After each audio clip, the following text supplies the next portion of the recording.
nutrition, lifestyle, and PED education. This is the Elite Strength Podcast with Aaron Scoffey.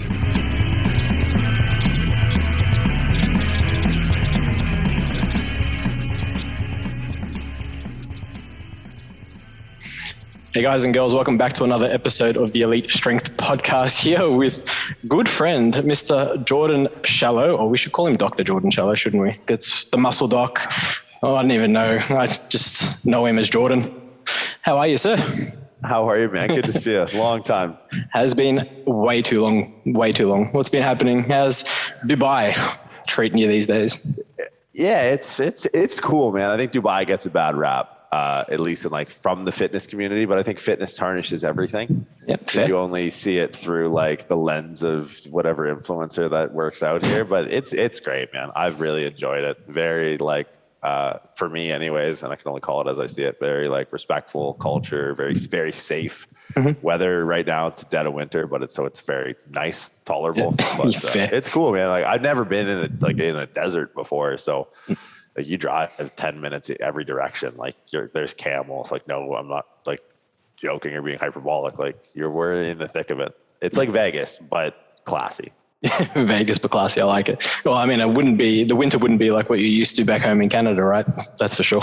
Oh, dude, I was in Edmonton, Alberta 2 weeks before I moved here, which is like about as far north a populated city as you'd find in Canada. Yeah. And I remember boiling a pot, like a kettle of water, and just walking outside and throwing water in the air. And by the time it hit the ground, it was ice. So it was like negative 50. And now I'm here, and it's I don't know, it's maybe 25, 30 degrees every day. And it'll get real hot in the summer, I've been told, but that's why I'm coming to Australia. Yeah, I was going to say you wouldn't even be there for the summer, wouldn't you? You'd be coming down. Yeah, I'll be all over the place. I'll be in Australia, I'll be in Greece, I'll be back in Canada, we could be in Kenya for a bit. So I'll just be on the road, running away from the heat here, but so far so good. How are you finding the whole traveling situation now with obviously everything that's occurred and whatnot? Finding it easier to travel? Is it difficult? Like what's the go? Just we haven't been able to really travel, so I figure I may as well ask. yeah, live vicariously. Exactly. Last year was one of my busiest travel years. I think 2019 was a little bit tough getting it because I was actually in Australia. I was stuck. Oh, poor me. I was living in Bondi. Which is so dreadful. So bad. But I last year, I mean, traveling up till now has been, you got to do your homework for sure. You got to know what you're up against. I've still been throwing like a few curveballs, man. I've been stopped at every single part of the flying. I was walking on a plane, like basically down the jetway in Istanbul, headed to Rome in June of last year. And I got a tap on the shoulder. And it's like, hey, you're Canadian, right? It's like, yeah, you can't go. I was like, oh, what? My bags were on the plane. Yeah, right. See, it's honest. Like for me, it's what I travel for. Like just, I got a pretty good, as much as you can control, or as much as you'd want to control, like your day-to-day life. Like I got a pretty good system set up wherever I go. So like just curveballs like that, just keep you on your toes. So, there's resources that you can go to and figure out what countries are accessible, what you need to get in. Everything's easing right now at a pretty good rate. So, Dubai actually just lifted the mandate for PCRs coming into the country. So if you want to come visit, no PCRs, just rock up, cool. which is great. But it's fun. Dude, I love it, man. Even in the shittiest, like, why are you joking me? Like I've had some laughable like interactions with some policies and procedures with COVID in the last couple of years. And you just roll with the punches, man. It's a blast. Yeah, I was going to say, I imagine initially would have been a lot more tricky. Now with everything starting to ease off, it's probably just pretty chilled getting into different countries and stuff. Yeah, there's some, and it's not necessarily countries you might want to go to, but there was a certain point where I would go anywhere that would take me just to get on a plane and live out of a suitcase for a bit. But it's an interesting, I think it'll be a cool time to look back and, hopefully in 30, 40 years and just be like, wow, that was fucking wild. Yeah. Is there anywhere that you've tried to go to like more recently that you haven't been able to just due to rules? No, I've been pretty good on the preemptively striking. I had one run in. It was actually pretty funny. I was in Dubai in September of last year. My friend was she had a boxing match here. So I flew out to watch her, and I went back to North America. I went back to Canada through Amsterdam. And then 12 days later, I had to go to San Francisco, and I didn't think nothing of it. I was like, oh, I was in Dubai and I was in Canada, and there's no restrictions there. And, or there wasn't for me being Canadian. And then 12 days later, I had to fly to San Fran. And I'm in line at the customs, because you clear customs to get into the States in Canada, in the Toronto airport. And so I'm in line, and I get up to the customs agent. I hand him my passport, and he's like, have you been traveling lately? I was like, you know I have. Like, you can't. Why don't you tell me where I've been? And I'm like, yeah, I was in Dubai a few weeks ago. And he's like, is that it? And I'm starting to think, like, fuck, I think so. Like, I don't want to lie to this guy. Like, what does he know? And he's like, were you in Amsterdam? Like, oh yeah, like when we it was a layover. And he's like, yeah, you can't go to the States. I'm like, what? And I'd like do the customs line. I'm talking like 3-hour customs line at 5 in the morning. And I get up to this guy, and it was, I tried to pull a fast one. He had a Carolina Panthers jacket slung over the back of his chair. And a couple of the players that I work with or played for the Panthers, and I was actually going to visit one of them in San Francisco. And I was like, trying to pull like, hey, do you know so-and-so? It's like, oh man, I've been a Panthers fan for like 20 years. I used to work with the organization. I was like, well, I'm actually going to see him or try. Like, oh, I can't, man. Because the rule was I couldn't, because Amsterdam is considered what's called a Schengen country. I couldn't, US has a sanction that you can't be within the US after being in a Schengen country for 14 days prior. And mine was 12 days. So I had to pull my shit off the plane. I had to go back through this embarrassing, green mile past everyone. Like, oh, I wonder what he did. And then get my shit. And then 3 days later show up. The best part was I've never had this before in my life, where I went back 3 days later to get on like the same flight. And it was the same customs agent. You just sort of rock up and wave. Same guy. We're good, right? We're good. Thanks. Fuck off. Yeah, he was super nice, but it's tough, man. Like, those guys don't want to enforce. A lot of them don't want to enforce it. Their hands are tied. They're like, look, dude, like, I'd love to give you a football and have your buddy go autograph it for me and just bring it to me, but like, I literally can't. So it's been a fucking ride, man. Like, the amount of, between now and, so just to give you some perspective on this year, between now and it's like, I don't know, beginning of March and June when I'm in Oz, not even tying in the flights to Australia, I'll do 75,000 kilometers in the air between now and June. Because you got a trip to England coming up, don't you, with Luke? So I have a trip to England before that as well. So I'll be in London like the 17th of March, and then I'll fly back here, and then I'll be back in Rotherham that weekend. So I'll fly into Manchester, and then I'll do a weekend with him, and then another weekend in the UK, and then I'll fly to Serbia. It's just a whole thing. Living the expat life, that's for sure. Lots changed. Yeah. Gone are the days of you just traveling for powerlifting meets. I'd love, honestly, there's nothing would make me happier than to just be able to get back, like do a pro raw again. That would just that way. If I do a last meet, if I can get my shit together and actually put together a few proper training cycles, I'd love to just go back and do pro raw one last time. I saw Mickey and Will were trying to put up that you should do one last comp in Oz. Yeah. Dug up a picture from the archives. For sure. Holy shit. It'd be nice, man. I competed amidst COVID. June 2019. I competed in Toronto, and I was right. Like, I was traveling. I was in Miami 3 days before, and I literally flew. So there's a lesser known airport in Toronto that's on this little island that's quite close to downtown, closer to downtown than the main airport is. And I pulled my last deadlift at this meet at this Toronto Expo, shook hands with the judges, and covered in chalk and baby powder, had my suitcases and just left. And got into an Uber. And I rock out and I'm like, oh, I'm such an idiot. I'm covered in white powder going up to an airport. They're like, sir, what are you doing? What are you getting onto New York? You look like Tony Montana. Like, why are we going to let... And I was like, look, I compete in this thing called powerlifting. It's fine. I'm still in my onesie, I swear. Yeah, I got socks up to my hands are bleeding. They're like, we're not letting this fucking guy on the plane. And I flew to New York. It would have been like June, because I remember the Raptors were playing in the playoffs, and I flew to New York like with my full powerlifting kit because I had no time to. Yeah.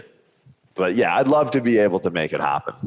Get back on the platform, and Australia is really the only place I'd want to compete. If that's fair. How is your training and stuff going now anyway, with all this travel and whatnot? Like, do you even have time to train still, or what's going on? Yeah, I mean, I make time always. I don't think I haven't missed a planned session ever. I don't miss workouts, for better or for worse. Maybe I should take the rest when I need to, but I don't know. It helps keep my head on straight, especially with like the work side of things getting increasingly more hectic. So training's been good, man. Any day I think you get to train is a good day. So it's definitely better now that I've been a little bit more settled here for the last 6 weeks. Yep. Starting to make some strides, clean up the diet a bit. Fucking Dubai's got great food. I could imagine. So it's like, it's extravagant, it's opulent, but yeah, so it's been good, man. There's really nice facilities out here. Like some of the gyms that we have access to are top tier. So getting back into a groove of thing now. We're a groove of training now, but nothing too strenuous on a barbell quite yet. But that's in future plans for the program. It's definitely got my eyes set on the platform at some point in the next couple of years. Yeah, cool. So you're going to do sort of a one last meet, one last hurrah type scenario? We'll see. Yeah. I mean, I won't go into it saying it's my last, but I definitely want to do another one. That's for sure. I don't know. I miss being competitive in that. Like my competitive energy has really been focused in like the business realm the last couple of years. So it's hard to have that attention divided. Yeah, that's for sure. Past one thing. It's really can just be all in on one. Yeah, that's fair. And how is Prescript going? It's sort of blown up the last couple of years. I feel like it might have even been unexpected for you. Man, it's a lot. It's great. It's grown leaps and bounds year over year, which is great. And I've had to learn so much about business that I never thought I'd have to learn about. Like I was always like, oh, fitness business. That's just like link in bio, right? Like having a landing page. We're good. We got that. Yeah. Sweet. But no, I mean, for me, it's legal, it's finance, it's, dealing with different terms and condition wordings in different countries and different trade. Like it's so much fun. It's all I really do day in, day out is kind of just be in the end, like the center of this machine. But it's been great. We have some great people that work with us and in so many different facets and in so many different places, like pretty unique in the sense that we have 25 like employees now, and I don't think any of them are in the same country even. Yeah. Right. Like, or they're at the very least the same city. So it's cool, man. It's allowed us to connect with a lot of coaches and connect a lot of coaches together. So it's growing. By the end of this year, we'll offer 10 courses, which will be close to like 100 lecture hours. Plus we run six lab hours a week, plus the collective, plus we're working on some software stuff. And it's never ending. It's a fucking riot. I love it. Yeah, that's awesome. And you've just added a nutrition component as well. Yeah. It was always something that people had like an interest in outside. Like I think we're lucky in the sense that the industry seemed to all of a sudden start to care about functional anatomy and applied biomechanics at a time where we started to really delve into it. But there's always been an interest much broader than I feel like that subset is very select, like a few coaches who have maybe dotted their I's and crossed their T's and are really looking to maybe reach into a market of athlete, whether it be in like physique development or whether it be in strength conditioning or preparation for sport, which is like a rare cohort of people that take their career in fitness to that level. Yep. But I think everyone that, across the board, even into like just general population, like trainer, has somewhat of a vested interest in nutrition, but we just knew we weren't the right we weren't the right people to bring it to market. Like I'm not a nutrition guy. I know a little bit. I'm taking a few courses at like grad school and stuff, but nothing where I would feel confident, at least the level of confidence that I have around some of the anatomy principles and all that we kind of espouse. And then, dude, I was in Pure Muscle and Fitness one day, and I walked in, and there was, 6 or 7 of Canada's top bodybuilders just kind of chilling, which is not a rare sight at that gym. And there was this guy who was talking to them about one of the dudes, unfortunately, was suffering from some kidney issues, going into dialysis. And there was this older dude just like behind the desk at this gym. Yeah, I didn't know what he was. I was there every day. Our studio is based out of that out of Pure Muscle. And like, I heard like, nephrons and like glomerular nephritis. And I was like, okay. Like, I know what that word means, but I know that no one else does. Yeah. I'm like, let me see how this plays out. Yeah. And I just sat there and listened to this guy explain like the process of dialysis and how the kidneys, like, quote unquote, I don't want to say break, but how you end up in the state and how you get yourself out of it, the transplant process. I was like, after 10 minutes, all of these bodybuilders knew exactly what was going on. I was like, that was amazing. Like, how the fuck did this dude just take everyone at different levels of understanding and take them all up to this very elevated understanding of a very complex pathophysiological process? And all the bodybuilders were like, oh, interesting, cool, all right. And then like, I just stood there, I was like, hi. And I just stared at this guy awkwardly for a bit.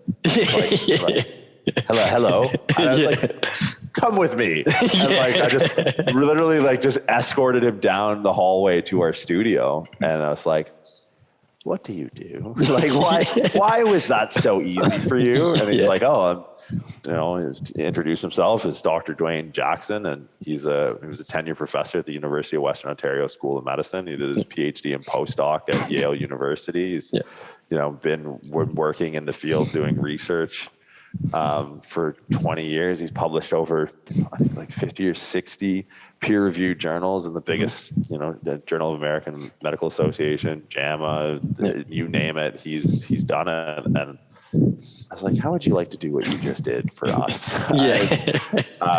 We got to talking, and he's a fucking wicked dude. So I felt confident that we'd found the person who not only matches our relative skill set and, practical application and an actual like real world use of the knowledge that he teaches.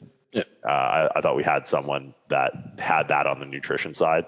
He's been the supplement formulator for the majority of supplement companies that are out there, at least the reputable ones. So we just got to talking and we got to know each other, and getting to know each other, we're like, this could really work. So he agreed to write curriculum for us on the nutrition side, and that'll open up for registration in mid-March, and the course will go live in mid-May, and couldn't be more excited, man. He's an absolute, because it's one thing to know the content, but it's another thing to have like lived it. And it's another thing entirely to be a good teacher. And he's all three of those, man. Dwayne's just such a legend. So I feel like my question, if I'd seen him there, would have been, what are you doing here? Like, why are you in this gym behind this desk? Yeah. Oh man, it was great. He was he just lives it, man. Like, he still trains like an animal. He's used to be a competitive bodybuilder, so he gets it across the board. Like, he talks the walk, so to speak. So very, very excited about that. That's been a really cool position for us to be in, to be able to broker this business relationship with someone of his academic status. I think is, a lot of people, and to each their own, but a lot of people will claim that we're trying to raise the industry standard. It's like, do you have any idea what that takes from a procedural level? Like, you have to draft NDAs and statement of works and operating agreements, and then, come up with rev share models or come up with shareholder models, and then finally, like, it's a whole thing. And it's like, it's more than having just good content. It's about having good business systems. And we've been lucky enough to just piece together just such a wicked team, and like having Dwayne on the forefront of that on the nutrition end, kind of, which will, I think, a lot like long-term be the outward face of the company. Like most people will probably come in through nutrition and be like, oh, wow, this is really interesting. Like I've never considered to study, applied biomechanics or functional anatomy or periodization or skill acquisition or anything like that. So, to have someone like that as the touch point, as like the mother goose to the brand is so, it's such a crazy thing to be at like the helm of this company that has that. So stoked is an understatement. And will this be, I guess, more so performance nutrition based, or is it sort of general? Like, what's the go, I guess, when it comes to the nutrition side of things? Right. Okay. So I think you're going to get the exclusive on this. Oh, sorry. If you don't want to mention, all good. No, fuck, dude. So Dwayne will be developing has developed in the process of just kind of fine tuning everything right now. The first course that will be done in like a live lecture format series is going to be based solely on body composition. So how we improve body composition, the means in which we utilize nutrition, and then obviously like going a little bit more in depth past like total energy expenditure and caloric deficit, shit like that. So that'll be the first one. And we'll actually simultaneously, like there'll be one specifically on gut health, which will be the first of our nutrition series of courses on special populations. So that'll be coming down the line. And then we have a second nutrition contributor, which I can't announce yet, that'll be doing that. I could tell you the course will be based off of or be centered around nutrition for sports performance.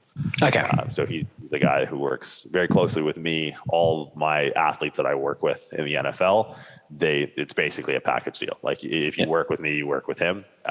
We work very well together. So he'll be bringing up a really thought-provoking course on nutrition for sports performance. So our initial offering will be body composition, gut health, and then in late June, we'll come out with the nutrition for sports performance course as well.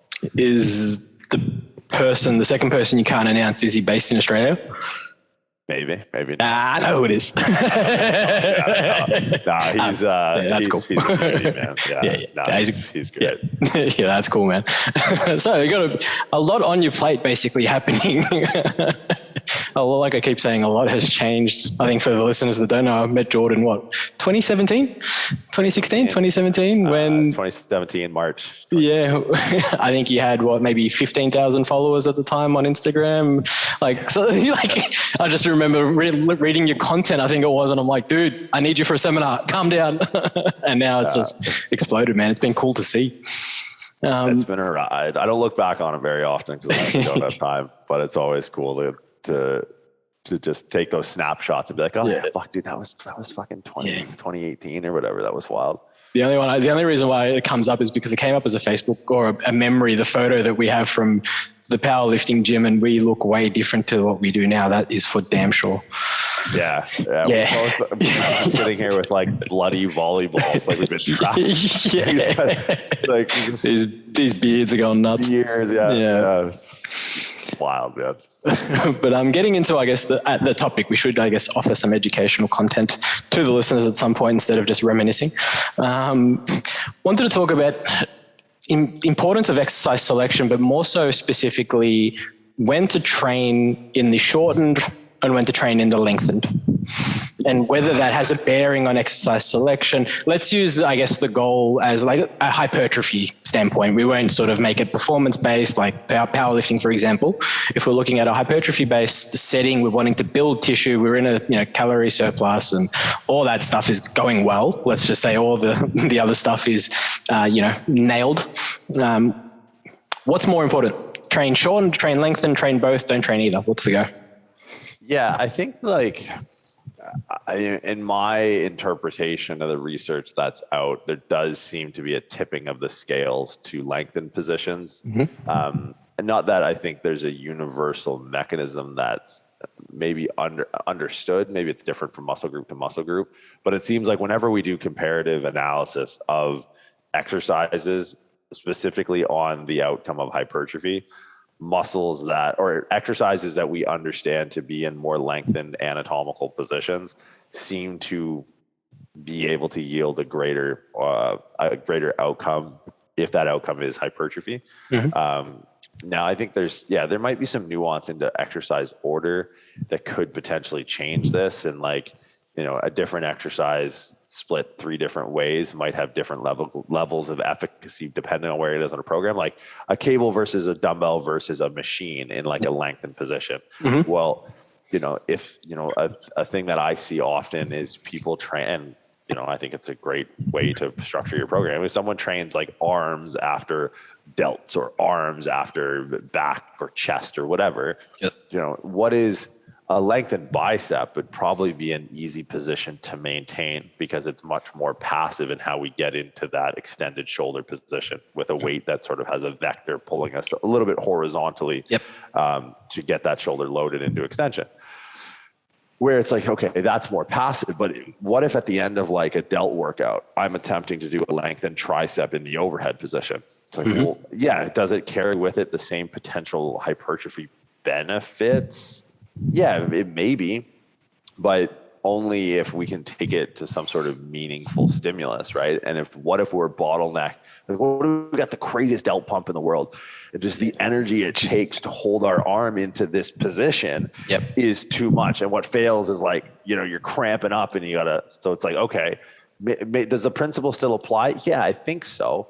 But do we have to consider relative positions of joint stability as an initial bottleneck to that stimulus? Yeah, I think absolutely, right? So, mm-hmm. What does that mean? So it just really means that, would I want to finish on a lengthened exercise over a shortened?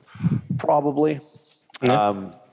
But would I want to consider the environment in which I'm getting into that lengthened position? Sure. So what do? Maybe I do a machine that's in the lengthened position. Yep. Right, if my options are single arm dumbbell overhead cable tricep extension, single arm cable overhead tricep extension, or some sort of skull crushery seated machine, or something I can rig up when, maybe support my humerus on like an incline chair mm-hmm. as I sit and do that. Like, yeah, I think that's not a terrible way to look at that, because ultimately it's like, what's going to bottleneck first? What's going to stop us from driving that effective stimulus? And I think there's extraneous factors that come into play of the external environment as it interacts with the internal environment that we could probably make, a pretty informed decision on where to place exercises. I think when we look at the compartments that muscles are in, essentially these compartments allow us to maintain like a pump. Like if we didn't have these compartments around our muscles, blood would just dissipate, right? Move from concentrations in areas of concentrations of high to concentrations of low. Yep. Just be this amorphous blob in the gym.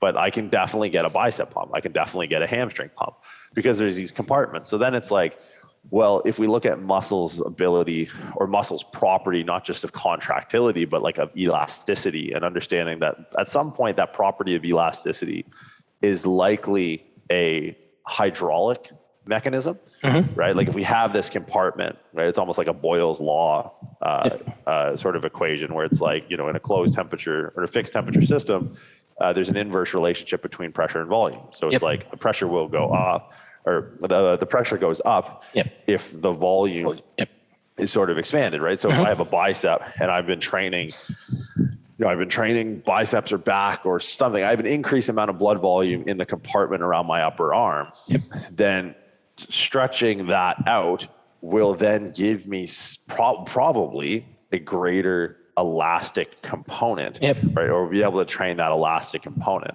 which could be potentially some of the benefits. So when we're organizing exercises as like a general, not a general rule, but like as an internal logical consistency, and there's caveats to this, but more often than not, we're going to see in my programming anyways, if the goal is hypertrophy, like lengthened positions sort of find themselves more towards the end after there's been an accumulation of blood volume within these compartments, so that we can really double down on lengthened positions as we look at strength curves. Like shortened positions are not our strongest positions, which that's sort of strength curve basics 101. But it's when we look at like load management within a session, it's like, do I want to put the shortened position first that doesn't have that little springboard of that hydraulically driven elastic component. It's like I might not be able to get as much out of like a high cable bicep curl late in a session as I might a lengthened incline cable curl or incline bicep curl or something like that.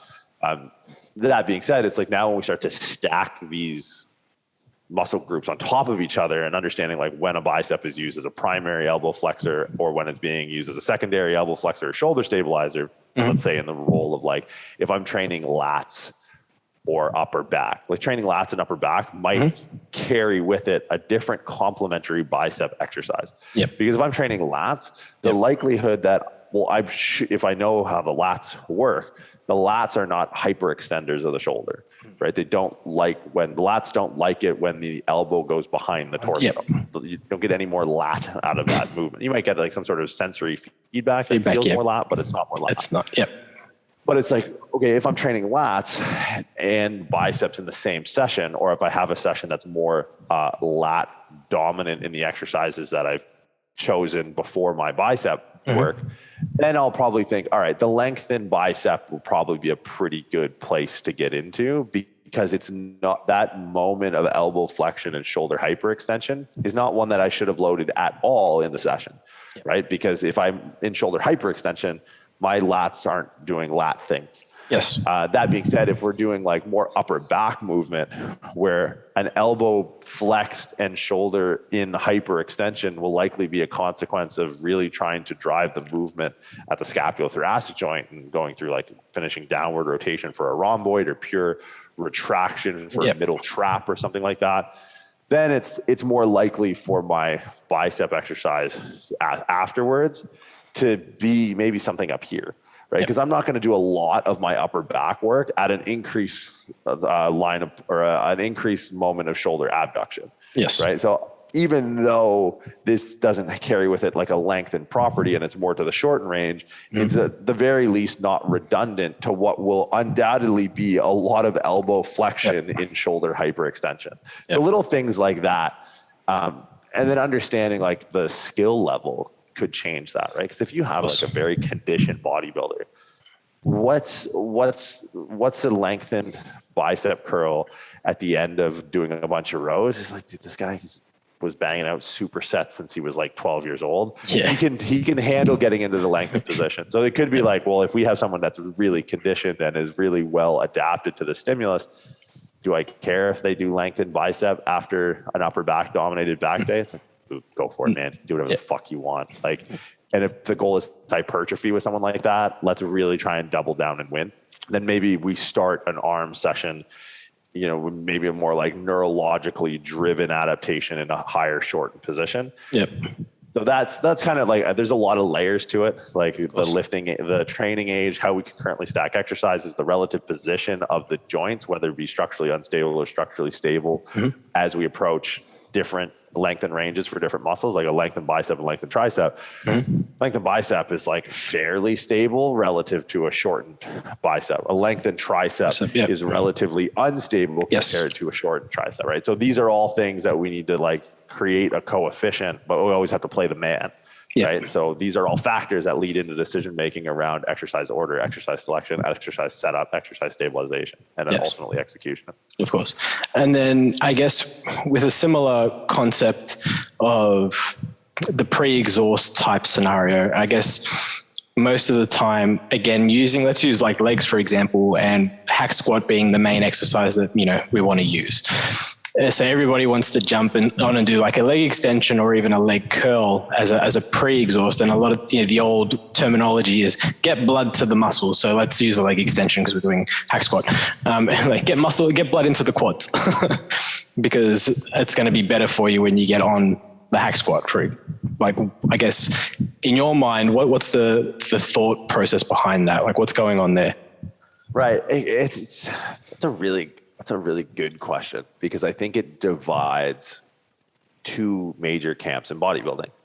And it's those that are sensory based and those that are subjective based in their training and those are objective based in their training. Now, I think like any good athlete, and I use the term in this not sparingly or not haphazardly because I do think the best bodybuilders in the world are athletes, but I think amateur bodybuilders aren't.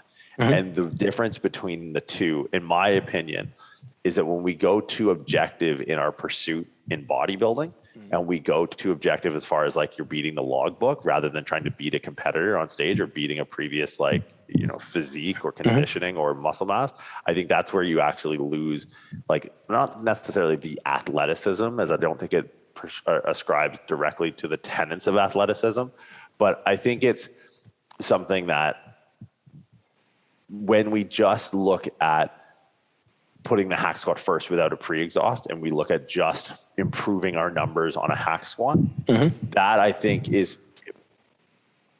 measuring and managing load and looking at progressive overload as the only way to grow muscle, I think is slightly misguided. But I understand why people default to it, because it's the only stimulus that we can objectively quantify. So we know that it might not be the only stimulus that grows muscle, but it's the only one that we can say unequivocally, we did more of this stimulus, therefore. But I think you might be leaving a lot on the table if that is the only tenet that drives your training. So I think, in short, there's a place for both. But I think you got to understand, like, what is the tool, right? Is a quad or is a hack squat a good way to, or the best way to fill in the blanks? Fill in the blanks might be the wrong way to word it.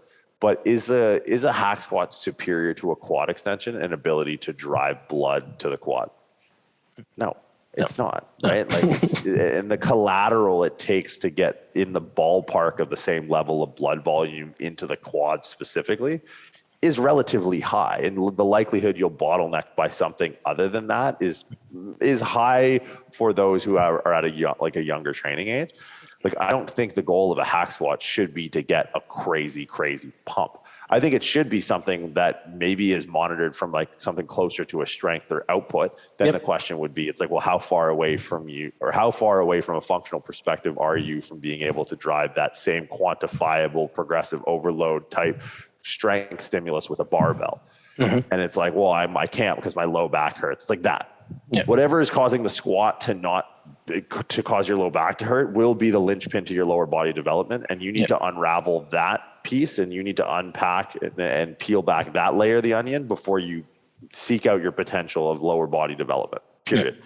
So it's like, and I can understand, you know, the interference effect or even like local fatigue management at the low back, because if I'm doing bent over barbell rows, if I'm doing deadlifts, if I'm doing all these other things, in which we can argue the efficacy of those from a muscle building perspective all day.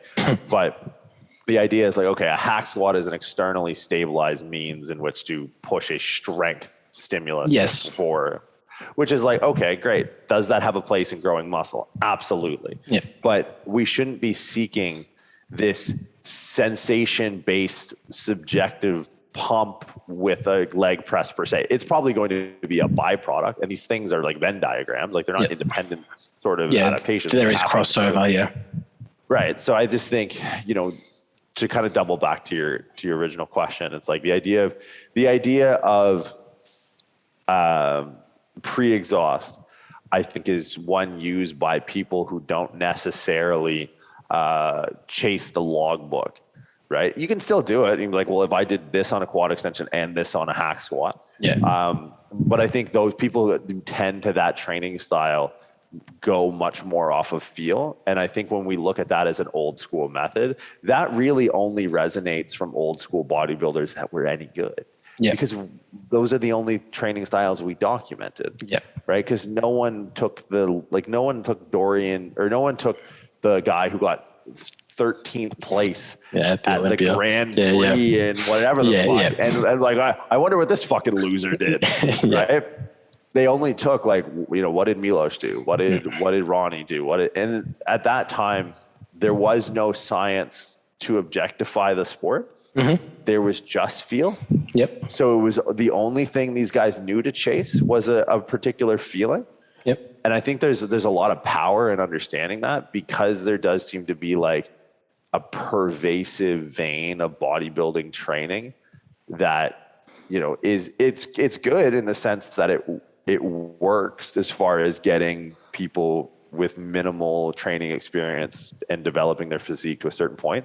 But at an inflection point in a bodybuilder's career, I think there's a subconscious or conscious switch that goes from progressive overload to progressive overstimulus. And then when you go into progressive overstimulus, you just have to be very in tune with your own compass of work.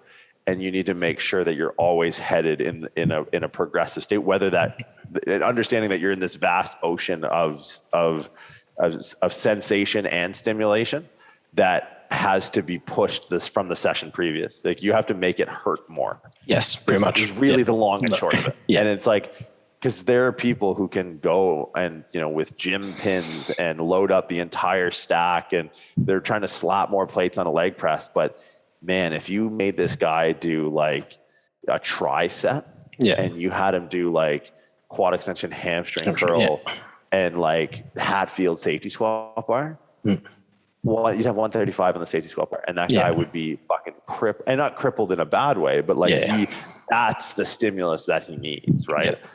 Or she needs. So when I think of that, it's such an interesting divide of like, history's written by the victors, dog. Like we're only reading old school methods from guys who won, and we, somewhere there was like an enlightenment period in bodybuilding between like the 80s, 90s, and now, where it's like it's like they did the best they had for what, like, it's like canceling people who like, and this is going to sound terrible, and why are we talking about this when it comes to bodybuilding, but it's like canceling people who had like slaves. It's like, dude, that was like the norm then. It's an absolutely terrible thing to do now. But like this guy like founded this country or whatever. It's like he kind of did some good shit and some bad shit. But it's like history is only written by the victors. So when we read old school bodybuilding things, we now enter in this concentrated, there's a meta principle to old school bodybuilding that is now up against like peer reviewed literature from a bunch of fucking skinny guys. Like, this is still the gold. Man. Like, you can pan and sift at the riverbed and try and find some gold, but there's a brick of it right here. So I think progressive overstimulus and being around some of the guys, have been lucky enough to get to know, like, Regan is one that comes to mind, Anton Vaillant, Quentin Araya, Dorian Hamilton, like the who's who of Canadian gym. Yeah, all very big dudes. But it's like, dude, how many logbooks have I seen? Yeah. Now, does it work? It's like, and I brought up Yates earlier, and he had like a very unique training style. But I think, the truth is in the masses, where the majority of bodybuilders are, and winging it is a word that comes to mind, but that has such a negative connotation. Like they know they have a bookmark threshold of pain that they need to eclipse every session. And sometimes they get there by adding another plate. Sometimes they get there by adding another rep or shortening the rest period or putting on BFR bands or whatever. Maybe they don't know how they get there, but they know when they've arrived. Yeah, they know where to get. They know how to get there. They're just not sure what they're doing. Right. So it's that I think is such an interesting question, because clearly it works. Yeah. Well, I guess from let's say a more new age point of view, could it be something to do with not so much, I guess, pre-exhaust, but something to do with motor unit recruitment? So is there something there, would you think, that doing a leg extension, shortening the position as much as you can, depending on obviously effort levels and all that sort of stuff, then moving across to a hack squat, for example, and people saying that the hack squat feels easier or they're able to load more, could there be, a motor unit recruitment, sort of thing going on there instead of a pre-exhaust, we'll call it? So I think there'd be two ways, like sticking specifically with the example of a hack squat. I would argue that if we're going to go down, and this is kind of drawn now from like strength and conditioning principles, if we're going to go down the route of an exercise before an exercise benefiting the net or increasing the net benefit of both, start with the heavier thing first. Yes, that's right? So that would be like a post-activation potentiation scenario. Yes. Right? So I think, but however, like I've definitely benefited from doing isolation work prior to a hack squat, but I think that's not necessarily at a neurological level per se. Again, how we parse out these systems and call them independent, they're very much all overlap. I would say it's, for me, like if we're trying to make this real world applicable, if I'm to program like, all right, everyone's eating well, everyone's sleeping well, everyone's got rest, blah, blah, blah, all that shit's equated for and all equal. I would say probably a hamstring curl before a hack squat is going to be my preferred method of pre-exhaustion, doing an isolation before a compound, because the hamstrings roll at stabilizing the knee and deep flexion.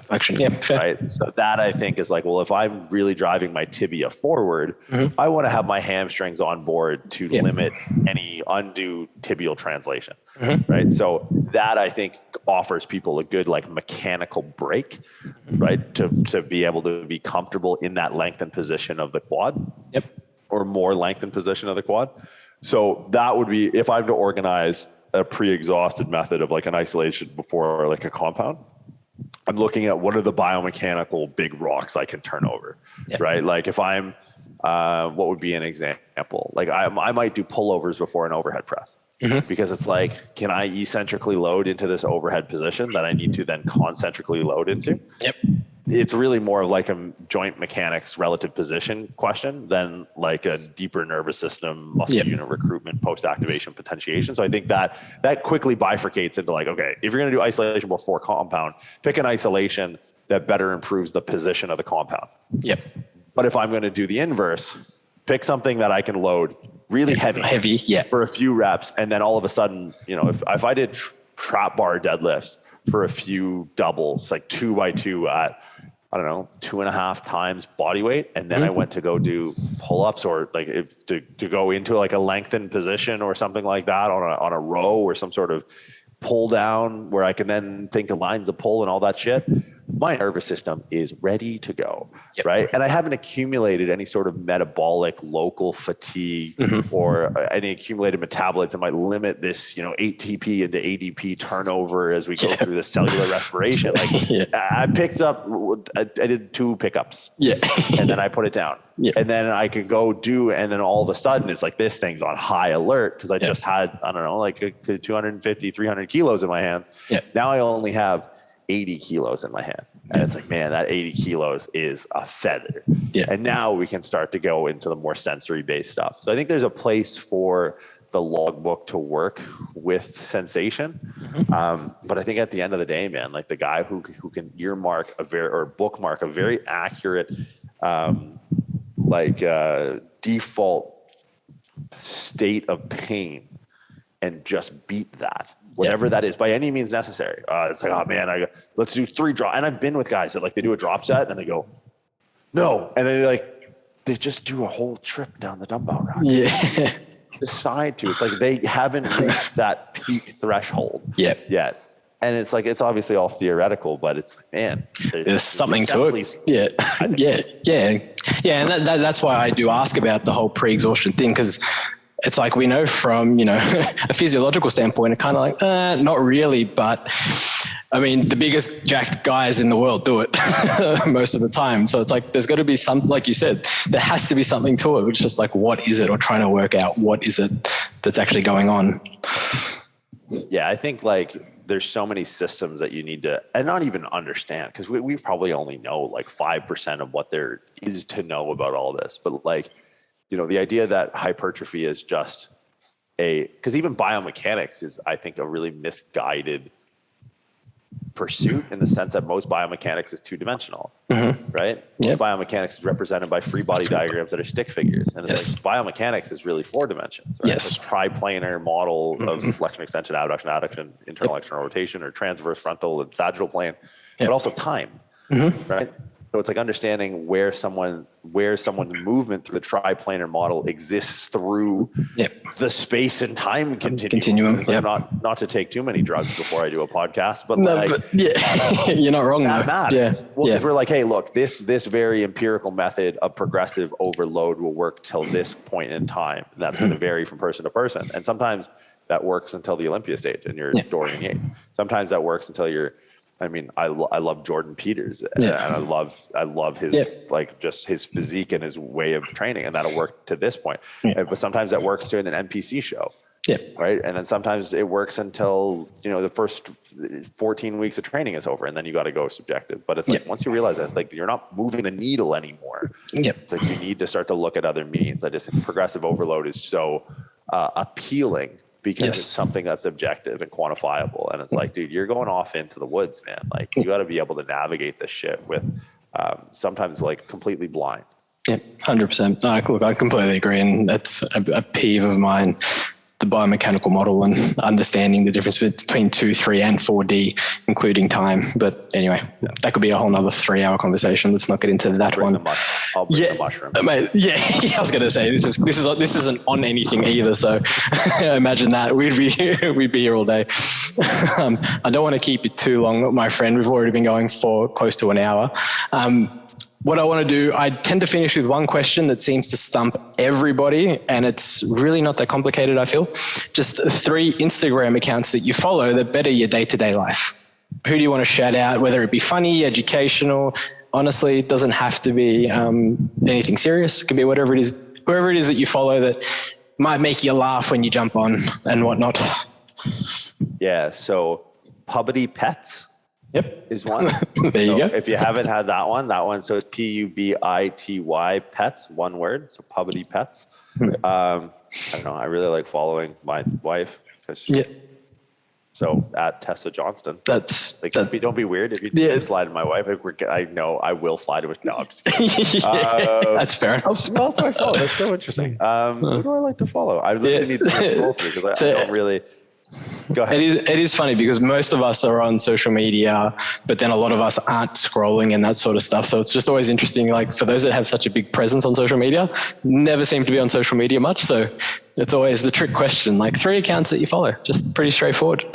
I mean, I really like a shout out to my boy, Killian Hamilton. Like he always drops dimes. Like, so that's at Killian.Hamilton on IG. And who else I'm literally like scrolling through my IG now. I don't know. I like a lot of animal shit. I love animal pages. I like desserts that are made of Nutella. Yeah, I'm big on that. Can't go wrong. Yeah, fuck. It's funny. I'm like, I don't even know. I'm scrolling right now, and I don't even know who half these people are. That's a problem. Who would be a good one? Shit, I might have to leave it at 2 as to not waste too much time. But like, I don't know, mostly people with their shirt off. The internet's a weird place to live, man. Imagine if this was your neighborhood. I'm gonna give like one more big scroll and just see who it lands on, and then I'm just going to give them a shout out unless they're cunts, and then I'm going to unfollow them. Oh, unfollow.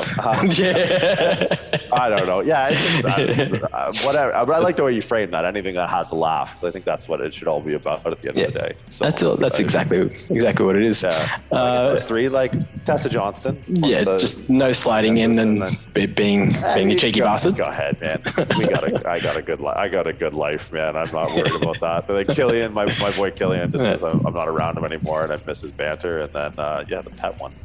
Beautiful. Thank you for jumping on, my friend. It's been a while. Well, hopefully see you the other side of the pond, rip up the Goldie in the middle of the week, and we'll get a session in or something. Yeah, definitely. I'll look to get up there and have a chat and talk shit and eat a burger. Okay, fucking Let's do it. And as always, thanks for the listeners for tuning in, and we will be back very soon with a new episode. Catch you later.